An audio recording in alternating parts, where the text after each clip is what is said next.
अलिफ से अनार, अलमता से आम, बे से बंदर, पे से पतंग, ते से ताला,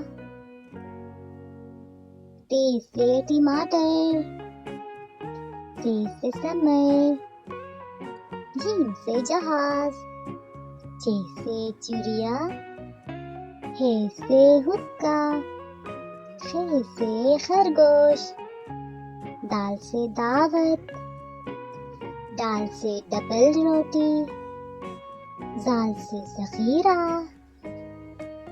रे से रीछ, रे से पहाड़, जे से जंजीर, ये से यालबारी, सीन से सेब, शीन से शलजम, स्वाद से सोफा, स्वाद से ज़ईफ़, ज़े से तोता, ज़े से ज़रूफ़, ऐन से ऐनक, गैन से गुब्बारा, फ़े से फुवारा, क़ाफ़ से कलम, काफ से किताब, घास से गाजर,